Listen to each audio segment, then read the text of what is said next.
É um medicamento que não é comparticipado, mas que tem tido muito maior procura.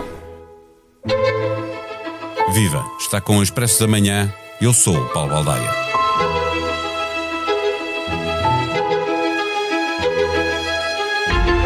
A obesidade é uma doença crónica que só o ano passado esteve associada a 3,7 milhões de mortes em todo o mundo. Estima-se que no planeta existam mais de 1.000 milhões de pessoas obesas e esse número pode duplicar, chegar aos 2.000 milhões já no final desta década. Embora os medicamentos por si só não resolvam esta crise sanitária mundial, é sabido que há um grupo de fármacos em que o mais conhecido é o Ozempic, usados para controlar a diabetes, que têm tido resultados muito positivos no tratamento da obesidade. O princípio ativo destes medicamentos, o semaglutido, é um sintético que imita uma hormona natural produzida no intestino. O que a Organização Mundial de Saúde veio agora dizer é que há milhões de obesos que podem ser ajudados, evitando inúmeras doenças associadas à obesidade, se o uso destes medicamentos for democratizado, com preços mais baixos, é claro, e com o apoio dos Estados. Neste episódio, conversamos com João Jácome de Castro, presidente cessante da Sociedade Portuguesa de Endocrinologia, Diabetes e Metabolismo, médico especialista no Hospital das Forças Armadas. Não tens a sensação que o teu telemóvel ouve as tuas conversas? Sim, às vezes até parece que sabe o que vou jantar. Não se preocupe. A app Caixa Direta Empresas não ouve conversas, mas ouviu as empresas. As suas funcionalidades mais inovadoras são baseadas nas sugestões dos nossos clientes. Pagamentos com fotografia, pesquisa inteligente de movimentos e notificações em tempo real. Esta é a app desenhada com a experiência de quem a usa, feita para quem lidera. Faça o download. Caixa, com o banco certo ao seu lado, a sua empresa cresce. Caixa Geral de Depósitos S.A., registada junto do Banco de Portugal sob o número 35. Viva, Dr. João Jácome de Castro. É a primeira vez que a OMS recomenda um medicamento para combater obesidade. Este semaglutido é um princípio ativo de uma classe de medicamentos. Nós sabemos que é eficaz para controlar a diabetes. Tem a mesma eficácia para tratar a obesidade? O que é que ele faz aqui? Tem a mesma eficácia? Não. Também é eficaz. Também temos neste momento, pela primeira vez, uma classe de medicamentos, podemos lhe chamar uma classe, que vieram mudar o nosso paradigma de atuação. Porquê? Porque são medicamentos muito eficazes e porque são medicamentos muito seguros. Mas penso que me estava a perguntar como é que ele ajuda a perder peso, era essa a pergunta? Certo, exatamente. Como é que ele atua aqui para combater a obesidade? E mesmo quando pergunto da eficácia, não é a mesma pergunta em grau de eficácia, não é? Se é muito ou pouco eficaz. E já podemos ir aos graus de eficácia porque vale muito a pena chamar a atenção, porque de facto as coisas modificaram-se radicalmente, a bem dos nossos doentes. Estes medicamentos começaram por ser investigados para o estudo para o tratamento dos doentes com diabetes, e é importante dizê-lo, e ainda são muitíssimo seguros, e portanto passaram um crivo muito sofisticado, chamemos-lhe assim, de rigor e de segurança. E depois vieram a demonstrar, e vou já passar a dizer como, a sua eficácia na perda de peso, mas concomitantemente também um conjunto de efeitos acessórios benéficos para a saúde.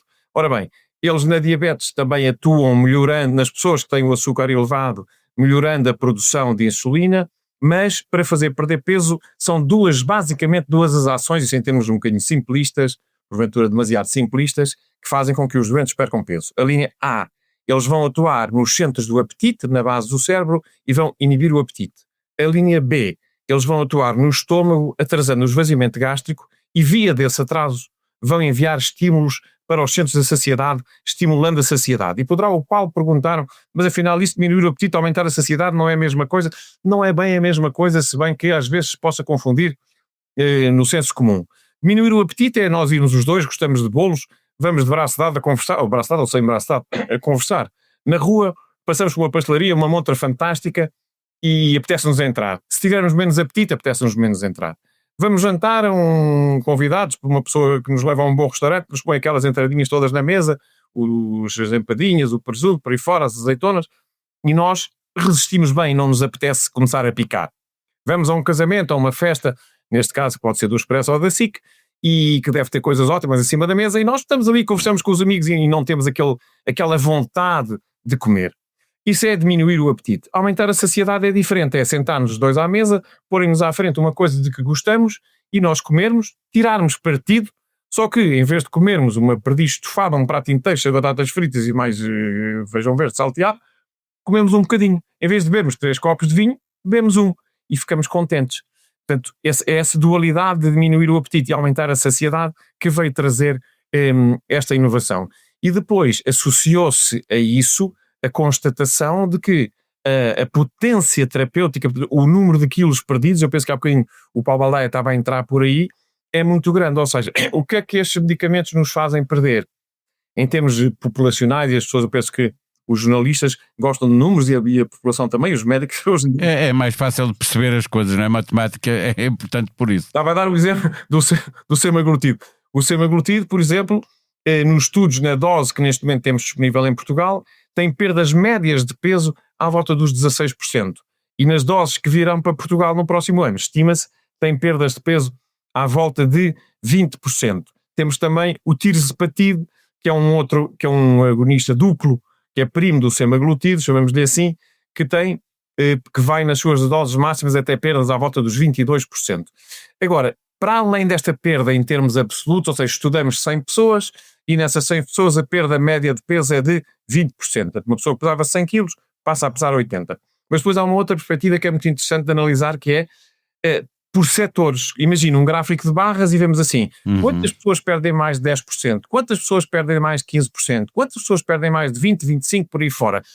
E vemos que pela primeira vez temos fármacos em que temos 30%, 40%, 50%, 60%, 80% das pessoas a perder mais de 15%, temos mais de 2/3 das pessoas a perder mais de 20%, e vamos ter resultados quase que sobreponíveis àqueles que eram os da cirurgia da obesidade, naturalmente sem as complicações. Deixa-me perguntar-lhe, o medicamento, como está a dizer, é eficaz, mas nada se resolve sem uma dieta apropriada e sem exercício físico. Ou seja, não há milagres, não é? Quer dizer, ajuda muito, é um medicamento bom para combater uma doença crónica ou tratar uma doença crónica, mas é preciso fazer o resto. Claro, não, e ainda bem que o Paulo me interrompe e que faz todo o sentido e faz o favor de chamar a atenção para um aspecto fundamental, é que todos estes medicamentos devem ser sempre associados a um programa de alterações de estilo de vida. É exatamente o que dizia, quer dizer, não basta tomar lá o medicamento e continuar a fazer tudo ao contrário, toma lá o medicamento, deita-te e não andes. Não, isto tem que, simultaneamente, ensinar a pessoa a comer melhor para aproveitar este tempo em que a pessoa está a fazer um medicamento, agora entre parênteses, ainda que muitas vezes tínhamos que evoluir para terapêuticas crónicas, mas aproveitar este tempo também para adquirir hábitos alimentares mais saudáveis e hábitos de vida mais saudáveis, combater o sedentarismo, coisas tão simples como, imagine, trabalha num escritório e tem pessoas que trabalham na sua equipa e no seu gabinete imprime uma folha e telefona e diz, António, passa por aí, passa pela impressora e traz uma folha. Não, é levantar o rabinho da cadeira e ir à impressora, dizer, e ir lá buscar a folha. Eu faço-lhe esta pergunta por uma razão, porque a OMS, obviamente, que está a tentar influenciar as políticas públicas dos diferentes países, isso leva-nos à questão da comparticipação do medicamento. Não faz sentido estar a gastar dinheiro do Estado, ou seja, o nosso dinheiro, se depois a aplicação do medicamento não tiver corresponde, ou seja, o doente obeso não fizer a sua parte, não é? Claro, Paulo, e há uma coisa muitíssimo importante, quando se discutir, e nós nas sociedades científicas, e eu tenho estado muito ligado a isso nos últimos anos, temos tentado, junto às autoridades de saúde, conseguir que haja alguma comparticipação para os medicamentos, para o excesso de peso e para a obesidade, mas naturalmente que isso implica um conjunto enorme de fatores, desde logo que doentes são elegíveis, que tipo de comparticipação é que vamos chegar, e depois, como dizia, e depois que médicos é que podem prescrever, e depois aquilo que pegando nas suas palavras, dizer, que tipo de supervisão, de controle vamos fazer, não só no sentido de saber se os médicos estão a prescrever corretamente, mas no sentido de perceber aquele doente a quem nós estamos a prescrever este medicamento está a aproveitá-lo, ou seja, está a perder peso com ele. E o que é engraçado é que quando por exemplo, temos doentes com seguros norte-americanos, isso acontece muito, e até doentes que trabalham nas comunidades ou na europeia, como agora se diz, que têm seguros bons. E o que é que acontece quando eu prescrevo a um doente com esses bons seguros? Eles começam por mandar uma carta a pedir, olha, diga lá que doente é, que tipo de doente é que tem, que doenças associadas, quanto peso, por aí fora. E ao fim de 6 meses, Se eu ainda estou a passar o remédio, eles mandam uma cartinha, digam, sei lá, seu doutor, e diga lá, e o doente, o medicamento está a fazer efeito. Portanto, isso faz todo o sentido, isso é a questão que o Paulo levantou. Portanto, no fundo, isso é a supervisão, não é? É uma coisa que às vezes em Portugal falha um bocadinho. Eu pergunto se em Portugal, como noutros países, não apenas cá, se subestima muito o problema da obesidade, não é? Porque fala-se, é reconhecido como doença crónica, mas depois não se dá o passo seguinte, não é? Como seja, agora parece que vai haver pressão para se dar o passo seguinte, que é de tratar a doença com medicamentos que são eficazes. Nós fomos pioneiros no reconhecimento da obesidade como doença crónica, portanto a OMS falou pela primeira vez nisso em 1997 e nós em 2004, Portugal, reconhecemos a obesidade como uma doença crónica. Agora, de facto, é o que o Paulo diz, não basta dizê-lo, é preciso fazê-lo, não é? E então, o que é que temos para oferecer aos doentes? Temos medicamentos, temos sistemas de comparticipação. Agora, durante anos isso passava um bocadinho ao lado, porque de facto as soluções também não eram de grande coisa, se me permite a vulgaridade da expressão. E agora certo. A questão está em cima da mesa. Até porque, repare, imagina as seguradoras norte-americanas, que não são propriamente instituições de beneficência, elas comparticipam estes medicamentos, a maior parte delas em alto grau. Porquê? Porque elas sabem que estes doentes, ao perderem peso, vão reduzir. Vão ficar muito mais baratas. A hipertensão reduz, desaparece ou gastam menos dinheiro em medicamentos. Para o colesterol a mesma coisa. A diabetes pode até entrar em remissão. O infarto do miocárdio vai diminuir. A mortalidade dos doentes vão morrer mais tarde. Vão ter menos internamentos, menos cateterismo, menos internamentos em unidades coronárias. Do ponto de vista do aparelho locomotor é importantíssimo. Os doentes vão ter muito menos problemas ortopédicos, vão ter menos baixas médicas, vão ter menos cancros, vão ter menos problemas respiratórios. A asma é um bom exemplo. Portanto, o que é que as companhias veem? Ou seja, comparticipar estes medicamentos para combater a obesidade, no fundo é um investimento, no caso que o Serviço Nacional de Saúde pode e deve fazer. Sabe uma curiosidade? Deixa-me só contar uma curiosidade. Aqui o primeiro artigo sobre o peso ideal, hoje em dia nós não usamos este termo peso ideal, usamos o peso saudável, dentro de um intervalo de variação, mais aplicado para uma pessoa para um lado, de uma maneira para o outro. O peso ideal, o primeiro artigo sobre o peso ideal surgiu publicado nos anos 30 nos Estados Unidos, numa coisa que era o Boletim da Sociedade dos Atuários, que são os senhores que calculam os prémios para as companhias de seguros. Ou seja, já nessa altura, as seguradoras sabiam que havia uma relação direta entre o peso e o custo em termos de saúde. E nós estamos aqui a falar agora em euros, até parece mal, não é? Porque depois há o custo, não parece mal porque é a realidade, mas depois o custo para a pessoa, quer dizer que para nós médicos então é um custo que para nós não tem preço. Claro que não podemos esgrimir este argumento assim de qualquer forma, porque obviamente que os recursos não, são finitos. Mas é muito, muito importante poder haver sentarmos serenamente, como muitas vezes se diz, não é? À volta da mesa para encontrar uma solução que seja execuível, com certeza, mas que possa beneficiar os nossos doentes.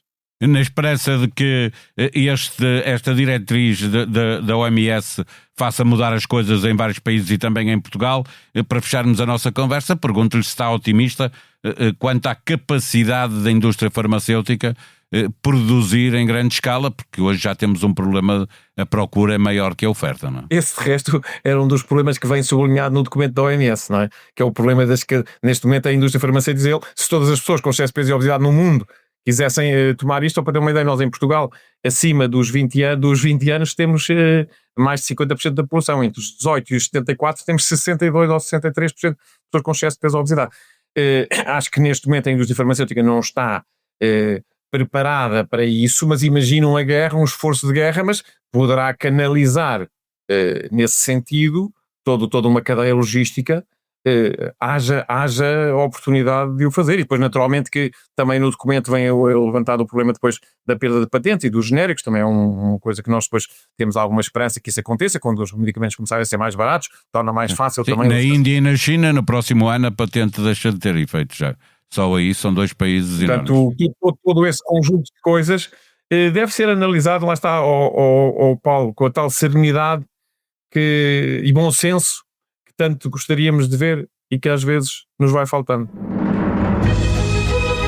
Esta terça-feira, Marlene Vieira foi eleita chefe do ano 2025 nos prémios Aurum Europa. Mas quem é Marlene Vieira? Onde nasceu e cresceu e como ganhou o gosto pela cozinha? Em fevereiro foi distinguida com uma estrela Michelin, tornando-se assim a segunda mulher portuguesa a conseguir alcançar o galardão. Recorde a conversa de abril com Francisco Pedro Balsemão no podcast Geração 80. Era uma criança com mau garfo que estava habituada a ver a avó cozinhar para 20 pessoas. Aos 12 anos tudo mudou e nas voltas que fazia com o pai, a vender carne pelos restaurantes na região do Grande Porto, levou a que se apaixonasse pela cozinha profissional. A sonoplastia deste episódio foi de João Martins. Nós vamos voltar amanhã. Até lá, tenham um bom dia.